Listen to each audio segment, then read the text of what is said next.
မြစ်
သွားနေတာတော့တက်မှနဲ့ဘူးเนาะတန်လွင်မြစ်ကြောင်းတိုင်းကျွန်တော်စံတက်ပြီးတော့နောက်ထပ် 3-4 နာရီလောက်သွားအောင်မှာဖြစ်ပါတယ်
မြန်မာလိုကြတော့ပါလိမ့်မယ်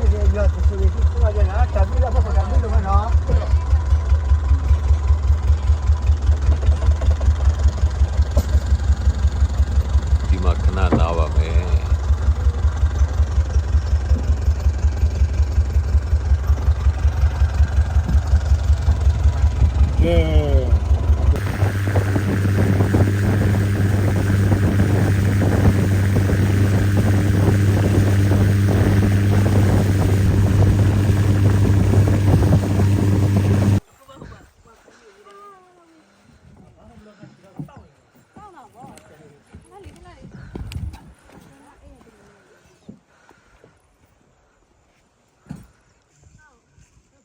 ကျွန်တော်တို့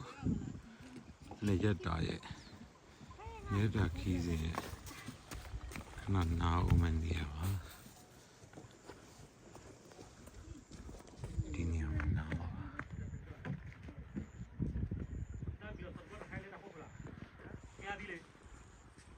အခုဆိုရင်တက်နေပါပြီ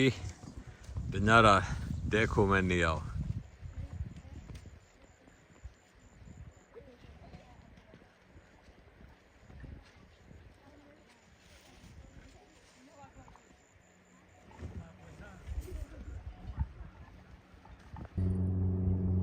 အခုမြင်တွေ့နေရတာတော့နောက်ဘက်ကတန်လည်မြစ်ကြီးပါဟိုဘက်ကထိုင်းနိုင်ငံဒီဘက်ကကျွန်တော်တို့ခဏနားခုမဲ့နေရတကယ်တမ်းကကျွန်တော်တို့ဒီကနေပြီးတော့နောက်တစ်နေ့မှလှေနဲ့3နာရီလောက်ဆက်ပြီးခီးဆရာမှာဖြစ်ပါတယ်ဒီနေ့ညတော့ဒီမှာပဲနားမှာဖြစ်ပါတယ်နောက်ထပ်3နာရီလောက်ခီးဆက်ပြီးတာနဲ့ကျွန်တော်စိုက်ကယ်လမ်းနဲ့ဒီနေ့လုံးတညလုံးစီးရမယ်နောက်ရက်ကျမှကျွန်တော်စစ်တောင်းဘက်ကိုရောက်ရှိမှာဒီခီးစဉ်ကတော့ပေါင်ရင်တန်လွယ်စစ်တောင်းခီးစဉ်လို့တော့ခေါ်လို့ရမယ်ထင်ပါတယ်ဒီ3မြစ်ကိုကျွန်တော်တို့ဖြတ်တန်းပြီးသွားအောင်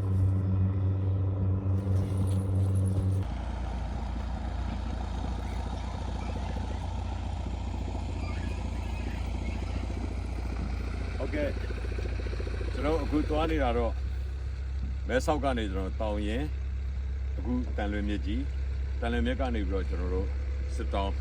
ကိုယ်တိုင်စစ်တောင်းကိုရောက်အောင်သွားမယ်ဆိုတော့ရီမန်ချက်နဲ့ပေါ့နော်ကိုယ်တိုင်စစ်တောင်းကိုရောက်မှလဲမိဘပြည်သူတွေအတွက်ဘယ်နားမှာဘာလို့လဲဆိုတော့ကျွန်တော်ပြောလို့ရမှာပါအခုကျွန်တော်တို့ထွက်လာတာတနေ့ကုန်သွားပြီဒီတဲလေးမှာခဏနားမယ်နောက်နေ့ကျရင်ကျွန်တော်နောက်တစ်ချိန်စီထပ်စီမယ်3-4နာရီပြီးတာနဲ့ဟိုဘက်ကစိုက်ကယ်နဲ့တနေ့လုံးတညလုံး2ညအိတ်3ရက်ခီးစဉ်ဖြစ်ပါတယ်စစ်တောင်းကိုကျွန်တော်ရောက်အောင်သွားမယ်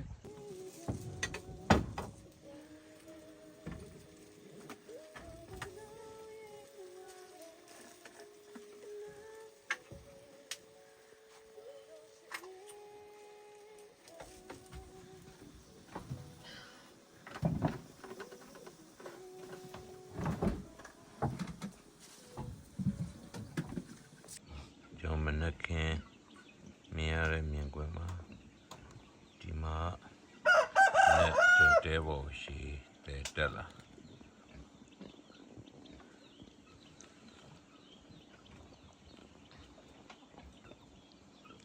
မြစ်ကြီးကတော့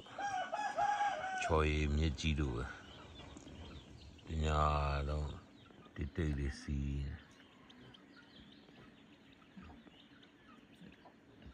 တန်လွင်ဆိုတဲ့ကြောက်ဆောင်လည်းပေါ်တယ်နေရာတိုင်းကကြောက်ဆောင်တယ်ပြီးတော့ဝဲတွေလည်းပေါ်တယ်မြင်တဲ့အတိုင်းပါပဲဒါကျွန်တော်ခဏနေမနေ့ကစားပြီးခီးဆက်မှာဖြစ်ပါတယ်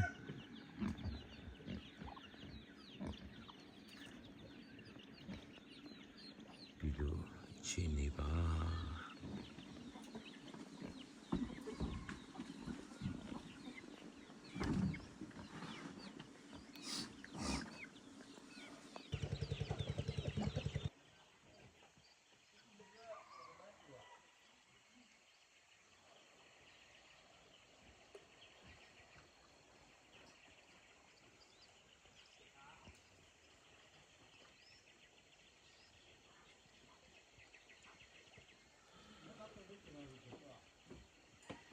ဒါတော့ကျွန်တော်တို့တညတာ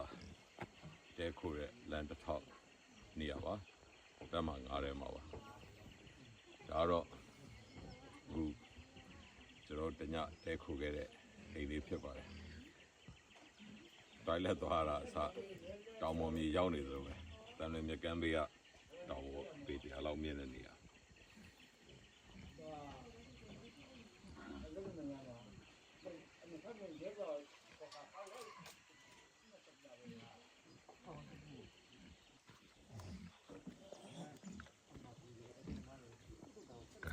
ရေတဲနေတာတညဒီတန်လွင်မြေကြီးကို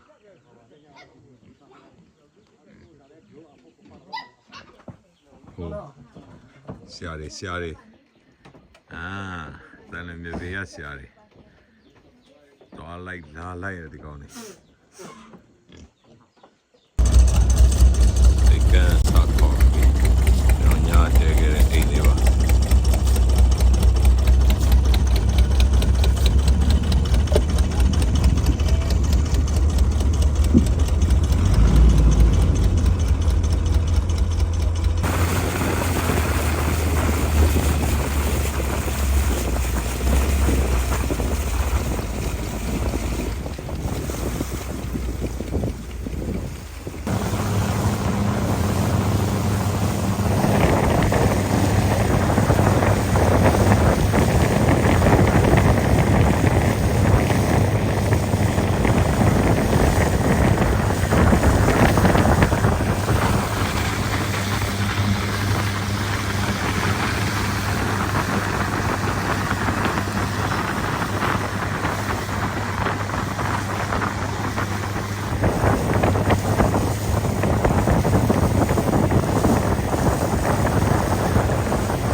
ဒီအတန်စိုက်ကစီးရပါပြီ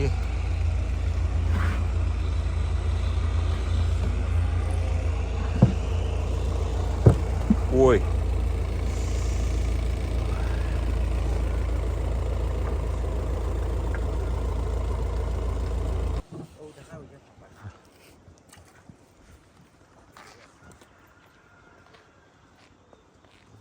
ကျွန်တော်ပေးလိုက်တဲ့ရိတ်ခပစ္စည်းတွေကိုဒီလိုပဲစိုက်ကလမ်းကြောင်းအတွက်ဆက်သွားဖို့တည်ယူရမှာဖြစ်ပါတယ်ဒီပေါ်မှာစိုက်ကလေးစောင့်နေပါ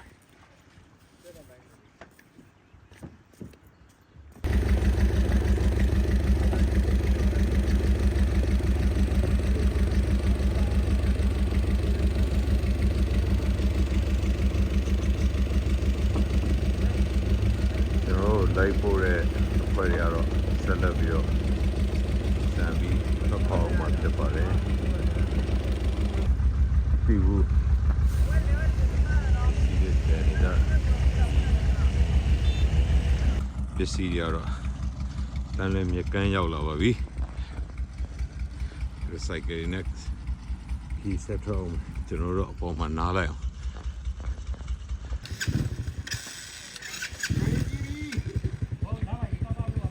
ကဲတော့ပြီ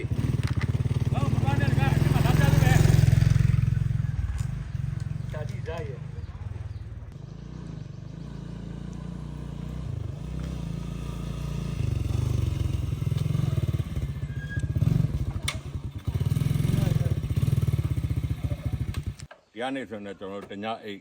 နောက်နေ့မနေ့ရောက်မှာဟုတ်ကြ6ချမ်းနေနဲ့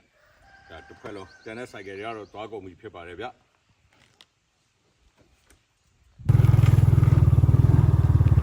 ဟာဘဝမှာကိုယ်တိုင်ဒါလည်းမြေကြောင်းတစ်လျှောက်ရဲ့ဆက်လေးစီ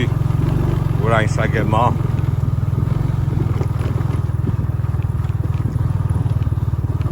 ဘာမှမတွေ့ထားဘူးဟုတ်တယ်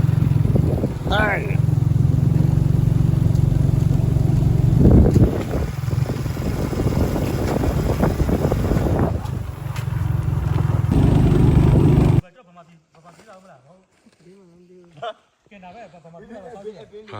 ိုပါတယ်မှာ ဒီလမ်းပဲ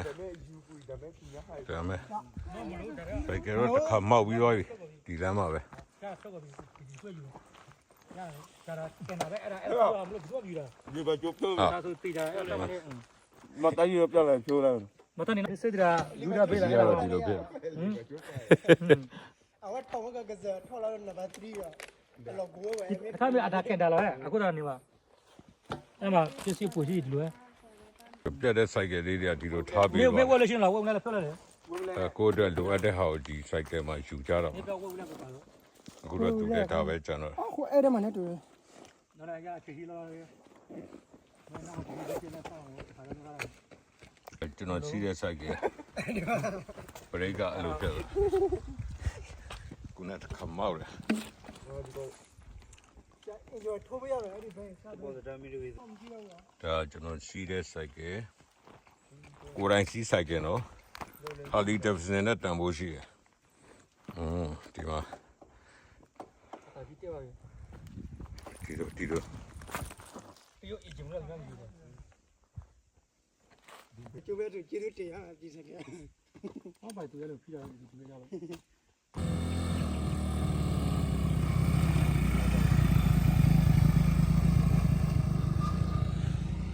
โอ้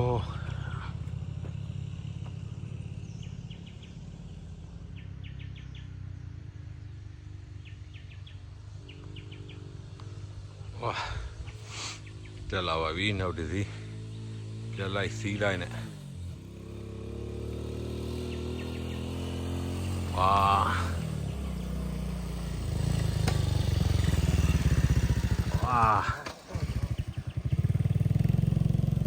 โอ้မတကြီး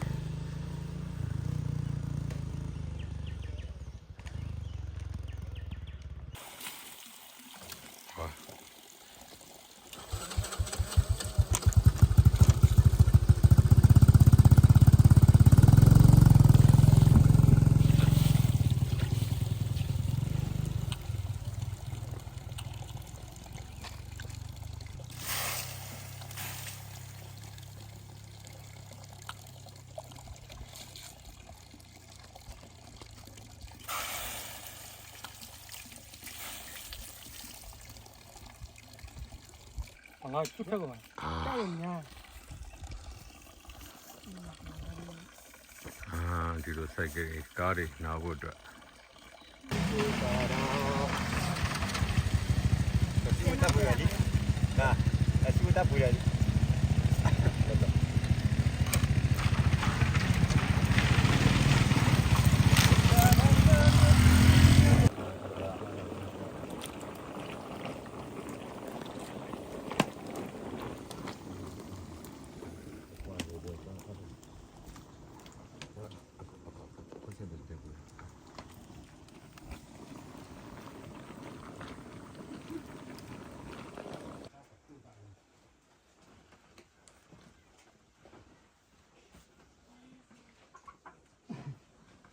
来过来了。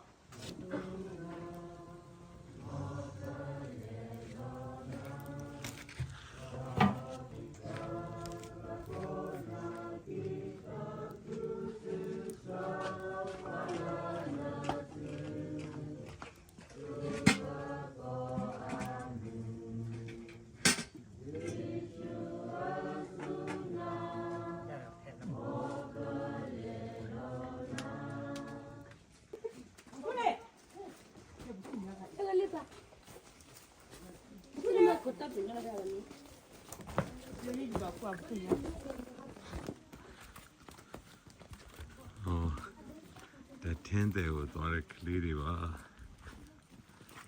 Oh,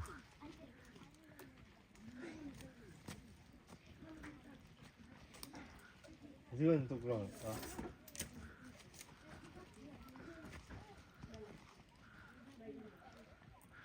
clear, Jiva.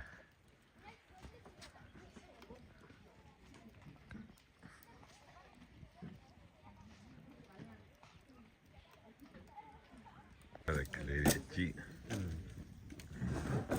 Hey. 하고 또 레벨. 에헤.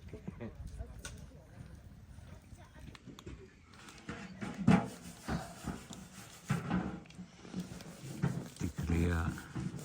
Lumina, night wedge or lorry. Long time. Do that, got some. Silaga, Lady Metajabi. 10 David. Do you come on my song?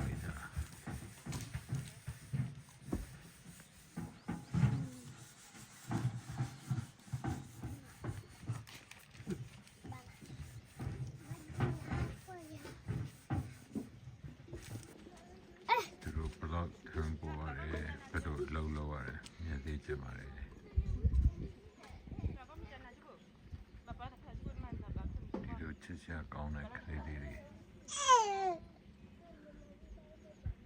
didn't even know that they ain't born out there.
Bahubali ne rapse.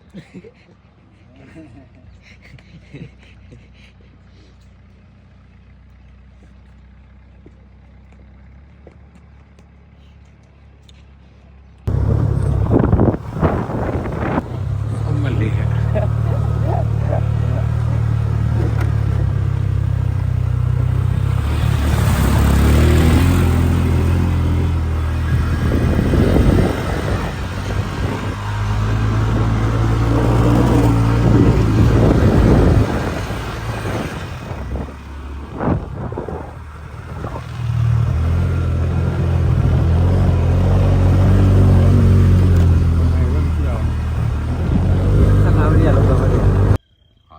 Dạ, cũng mà vậy, cũng vậy, mau mau giáo đi thôi,ပြန်